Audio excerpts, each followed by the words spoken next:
Hello and welcome to the International Pentagon Challenge. My name is Kyanite and together we'll be embarking on a very special Football Manager journey where we'll aim to try and win every major international competition in all 5 continents, forcing our hand to play with hundreds of different types of players and most importantly hopefully create loads of awesome different types of tactics along the way. Once that's complete, only then are we allowed to set our sights on the biggest of all goals, the FIFA World Cup.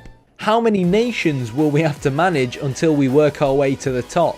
How many dodgy names will we have to pronounce along the way? So hit the like button, hit the subscribe button, and hopefully we're going to have a lot of fun along the way. Alright, hello everyone and welcome to episode 59, I think, of the International Pentagon Challenge. So, last episode, as you will know, we beat our old team in Angola 2-0, which now means we are through to the African Cup of Nations quarter-final. Now, Mali beat Algeria in the first quarter-final, which means if we can beat Tunisia, our next opposition will be Mali, which obviously is going to be incredibly difficult. They've got some great players, ranked 37th in the world, but for now let's focus on getting past Tunisia. Now, one thing I focused on in the last episode is the fact that we had a pre-season, well, it's not really pre-season, is it? But we had a pre-African Cup of Nations friendly against them, building up to the tournament, where we beat them 4-0. But obviously the fact they've made it so far in this tournament emphasises that we shouldn't by any means, take them lightly, which we won't be doing. So just before we jump in, let's take a look at some of their main key players. And the main key player that I do want to look at is Ahmed Adridi. This lad, wait, actually, no, not Ahmed Adridi. Where's he gone? He's basically a midfielder who plays for Real Madrid. Interesting, a Tunisia that plays for Middlesbrough, but not quite the player I'm looking for at the moment. Right, I've just looked at my notes and it says that Ben Brahim is the player I'm looking for. Do you see the problem? Let's just count how many Ben Brahims I've got. 1, 2, 3. Right, it's going to be one of these. Here we go. Khalid Ben Brahim, valued at £59 million, and he plays for Real Madrid. You know, so when you're playing against a player who's good enough to play for Real Madrid, or even get signed by Real Madrid, even though you can question that about the likes of Jonathan Woodgate and Thomas Gravesen, you know they're going to be decent players anyways. I think you can argue that Thomas Gravesen is probably a slightly better poker player nowadays than he was a professional footballer. It's an interesting fact for you if you didn't know it. But yeah, this lad is pretty good. However, it does seem like he's going to be starting on the bench, which is actually quite interesting for us. And it means that it's something we could look to utilise maybe before he gets subbed on for the second half. Because as we can see, he's miles ahead of any player we've got, because while we have some decent players like Ramadan Subhi in the current world, they're obviously quite old on this save. So yeah, let's jump straight in. Okay then, here we go. So we're at the Kano Community Stadium, unsurprisingly in Kano, and as you can probably tell from our starting lineup on the left hand side, we have some key players missing. Namely Kamel, who usually plays as a central defensive midfielder for us, and Adil Ramzi, who's kind of been a key player for us throughout this tournament and throughout my kind of managerial stint of the Egyptians, who plays usually out on the left wing for us, which means that Ramadan Subhi comes in for him instead. So, you know, not ideal, but it is only Tunisia. While they are a very good side, I do still think, given the strong form we've shown so far in this tournament, we should be able to beat them. It does look like they have brought Ben Brahim back into midfield, so yeah, hoping he was going to be starting on the bench isn't quite going to materialise. But generally speaking, in terms of what they're going to be looking to do, 4-4-2, they concede most of their goals coming straight out into the second half. They concede most of their assists from the central areas, which is understandable given that they kind of lack an extra man centrally, so might struggle to pick up or retain possession in that area, or pick up kind of a playmaker style play who might be floating between the lines, and that's why Ramadan Subhi is the player I opted to go for rather than another out-and-out winger, which might not pay off given that their more attacking player plays down their right-hand side, but we'll obviously tweak Siam to take, or at least try and take care of him accordingly. Their right-back is pretty defensive, so that could be another reason why we may not have wanted to go for a winger directly up against him. Obviously, with Ben Brahim kind of being that key deep playmaker, Pirlo-esque style player for him, we are going to be looking to tackle him hard because their levels of aggression in the squad are low as a whole, just kind of different to us. But as you can see, we do have a lot of yellow cards, so we do have to be careful to try and not get key players, suspended for the semi-final should we qualify.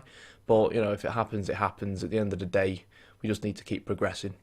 So as always, small tweaks that we kind of do.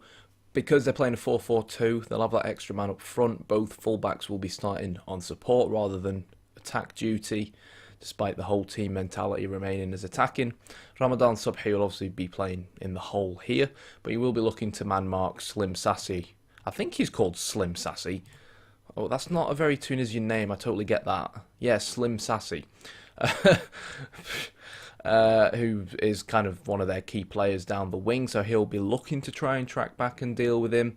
And I've actually ended up going for El Sayed out on the right wing, rather than Mohamed Hani, who, to be fair, has been very, very good for us so far this tournament.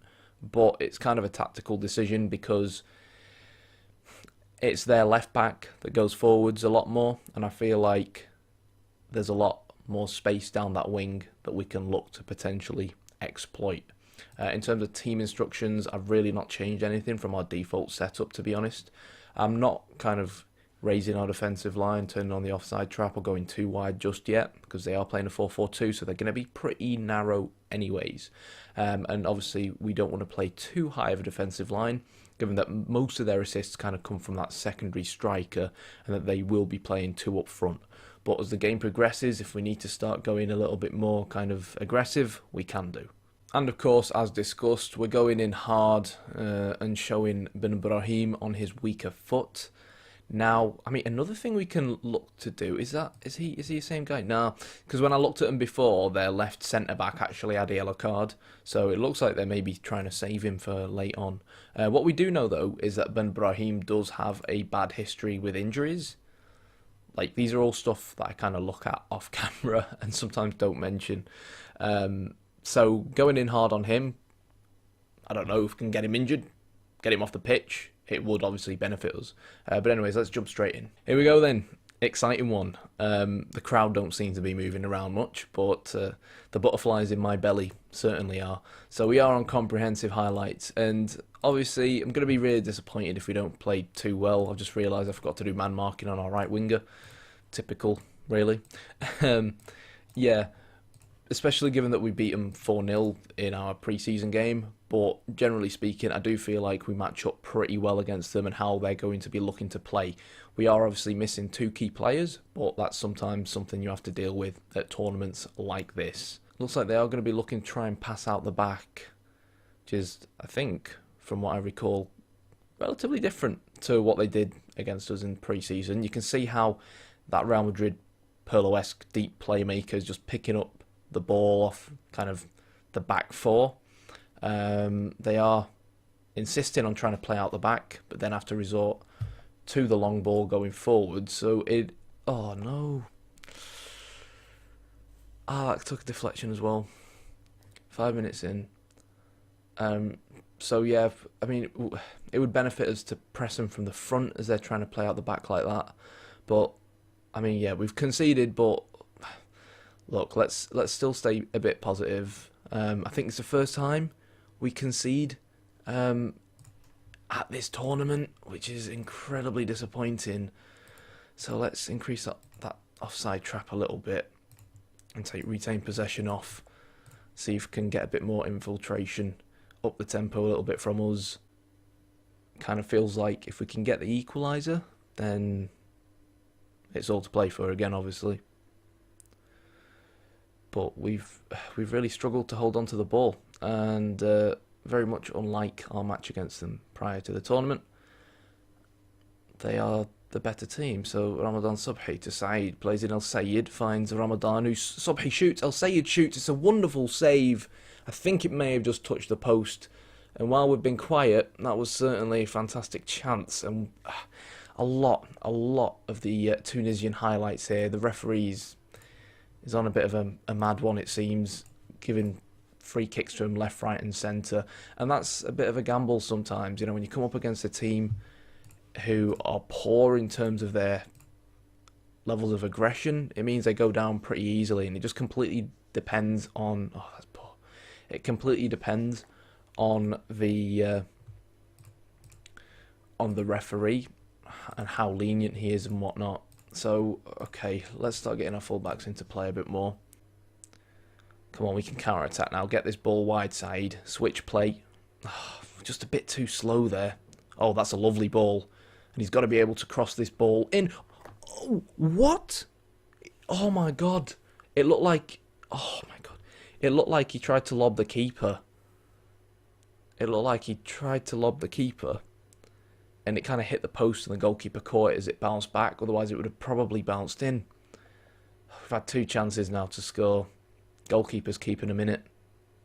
Okay, so, you know, you don't need me to tell you this hasn't been good enough so far. It's really just a case of what on earth we can do to potentially change it. In a way,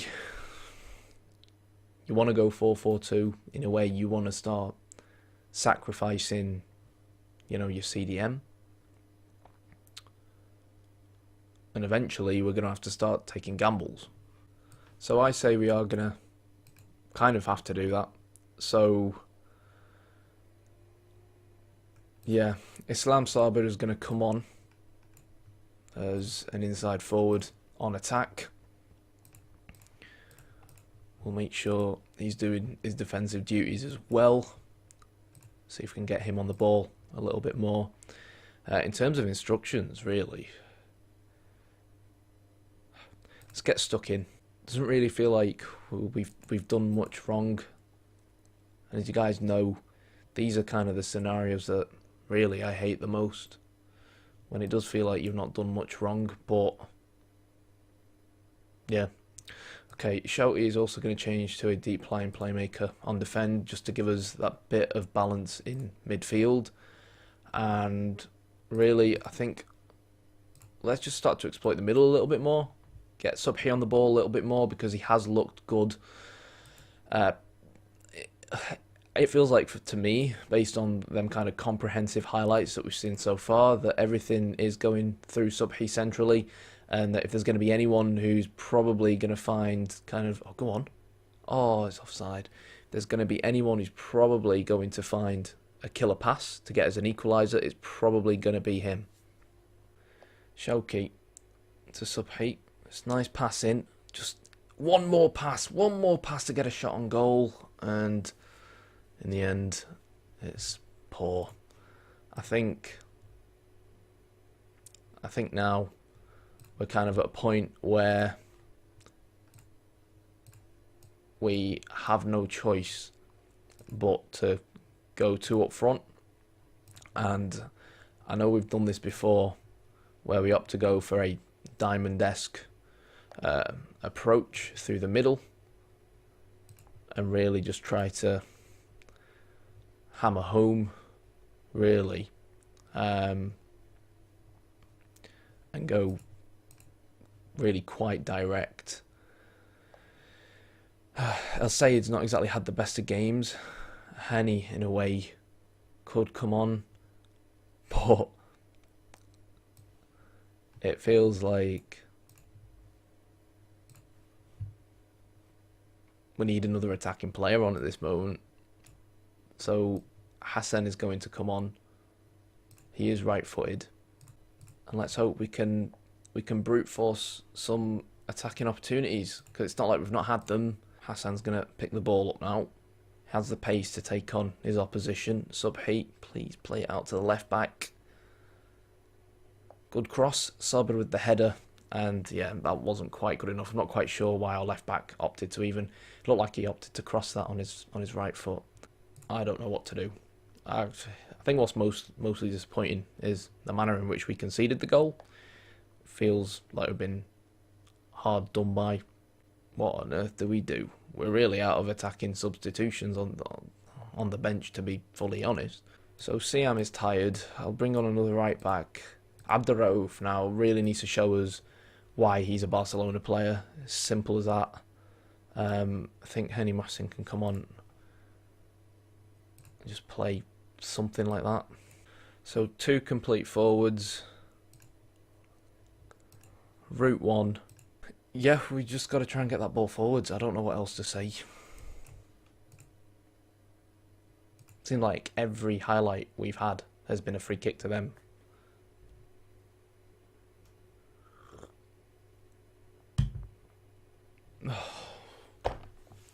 I mean,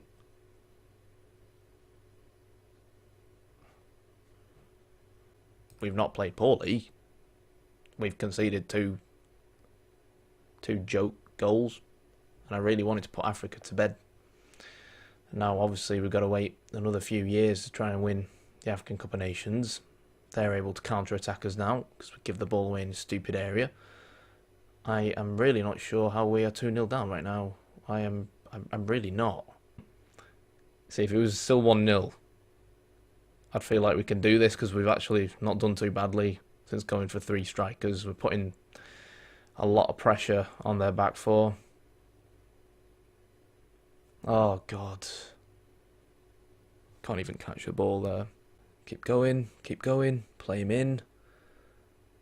He's not got much support though, has he, on this counter-attack. Nice ball, nice. And again, out wide, whip it in. Finish. Yes! Get in! Alright, we're still alive. I'm losing my composure here, I'm not going to lie. But this is what it's about, isn't it? It's like watching a broken record, watching them play. These like direct 4-4-2 teams. Nice. Yes! Yes! Get in! Oh, yes! Question now is, do we change it? Oh my God. I mean, we've got the 3 strikers on the pitch anyways now. I'm not really quite sure. But at the same time, these guys need protection. Shawki's somehow on an 8.3 after what was a dreadful first half for him. Ramadan Subhi's going to probably retire after this game, given his current physical state. It's really just been putting that central pressure on them that's caused them these problems. Abdurraouf as well, and the overlap has been great. We just need to believe in our own quality. This is it, this is the winner. Why has he shot from there? Just play it across the box. Oh no. Look at how they keep trying to get the Barcelona lad on the ball out wide as a wing-back. Stretching play, that's what we wanted. Said probably has the world record for the most number of offsides. I'm telling you now. You can tell we've got that extra person in midfield now. It's allowing us to win that ball centrally. But most importantly, we have outlets up front. But we've just given the ball away. Come on, forwards, forwards, forwards. Lovely. And he's offside again.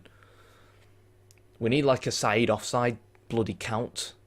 Their physio's wearing white, so you can't even tell whether he's a physio or a player. Lol. He's just casually hurt, sliding on the ground. Like a wheelbarrow. You know what it is? It's the fact that 3/4 of them all have the same name. It's confusing our defence, and he's offside. No, he's onside. Hoof it forwards, hoof it forwards, look at the room. This is it, boys. Yes! Ramadan Subhi! Goal! Goal! Goal! A few moments later. Go on, kill him. Finish him off. Put him out of his misery. Send him home. Oh my God, are you serious? Are you serious? Are you actually serious? Are you... This game, one of these days, will be the end of me. I still can't believe that's happened.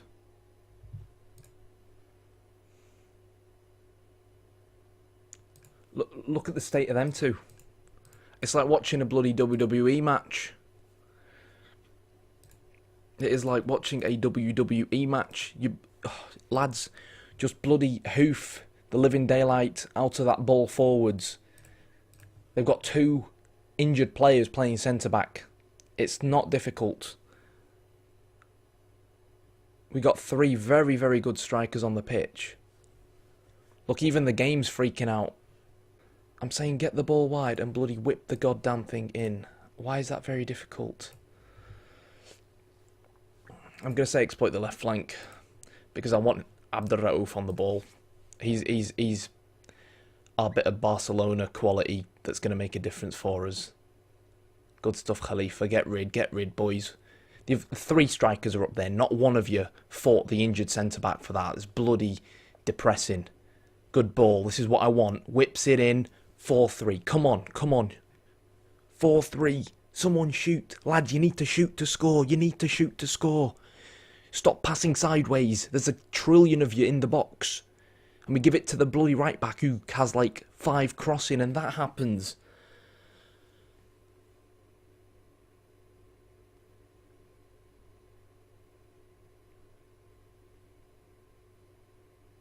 Are you serious?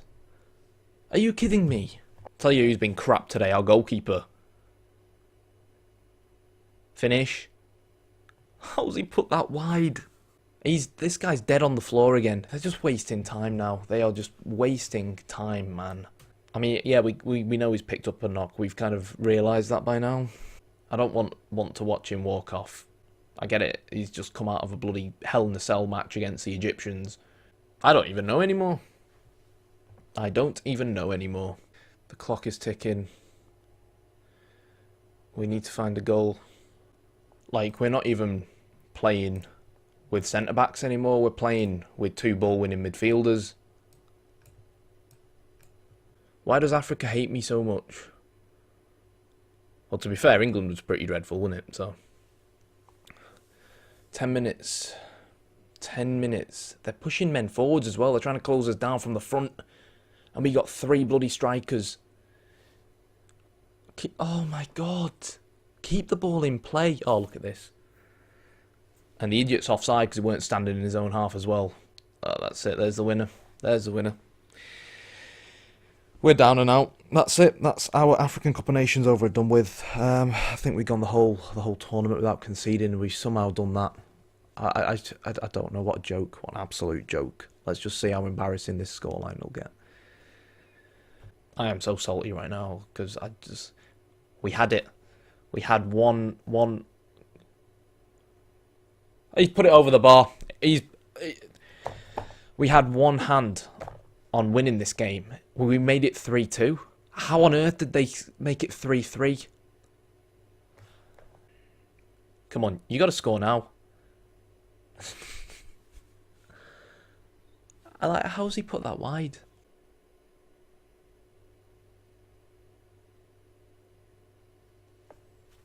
I don't know if we'll keep our job. Let's find out. Yeah, so there it is. I mean, we didn't concede a single goal, and then this lot come along and put 6 past us. I don't know in the end if the absence of a player like Alder Ramsey made a difference, but you're 3-2 up in the 93rd minute, and it just went wrong from there. So, yeah. Senegal beat Tunisia on penalties in 3rd place playoff. Mali beat Tunisia 1-0 in their semi-final. And Mali went on to win the African Cup of Nations after beating Ghana 2-1 within the final. I've got no idea if that's Mali's first ever African Cup of Nations. But in terms of the Egyptian FA, Mohamed Kamal has retired from international football. There's highly doubt we're going to replace him with anyone anywhere near as good as he is. And the Egyptian FA are going to let me keep my job, it seems. Ramsey sets a new average rating record, 8.23. Even though I guarantee you that would have come down significantly if he'd been part of that Tunisia game. And yeah, well, I keep my job. But where does that really leave us? It leaves us fighting to qualify for the World Cup. And, you know, my issue with this is that the Pentagon Challenge, the priority really is winning the African Cup of Nations as far as Africa is concerned. So I'm thinking, I don't know what I'm thinking, to be honest. I'm still absolutely shell-shocked by that result because I felt so confident we were going to win it, nick it at the end, and we made it 3-2. And I can't even explain how that 94th minute goal went in. Look at his face. What a knob. But yeah, it went in and it went in. So yeah, they went on to score a few more. Because I kind of feel like the World Cup isn't really priority for us. And even if we qualify for the World Cup, the chances of us winning it, like with Egypt, is absolutely ridiculous. Like, that's never going to happen. So I think these qualifier games, I'm just going to play off camera. If we qualify for the World Cup matches will then become episodes. If not, we go again with qualifiers for the next African Cup of Nations.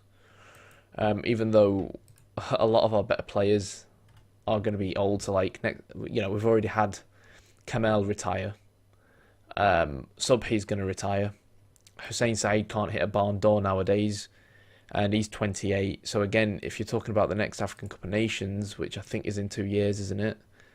I think it's every 2 years. Yeah, in 2 years' time, a lot of our better players are going to really just be gone. And one of the main issues with this Egyptian side and looking at the Egyptian youth is you get 1 or 2 gems, but the upcoming players we have don't really leave me hopeful. What jobs are there? So these are all international jobs apparently. Not quite sure how these are international jobs. I mean, we've got it limited to just international jobs, haven't we? Okay, fine. So there's obviously a huge handful of African jobs. It's really just a case of, if we applied for someone like a Nigeria, would that really be a step up? And, they've got players on the out as well, like Inacho and whatnot. So I'm not entirely sure. South Africa, Senegal, Algeria, these are all very good teams. But with Egypt, I felt like we were one of the strongest nations in the tournament. I don't know what I'm going to do. I'm still shell-shocked by that result. If you enjoyed the video, it's obviously going to be a pretty long one. Hit the like button, hit the subscribe button. Thanks for watching.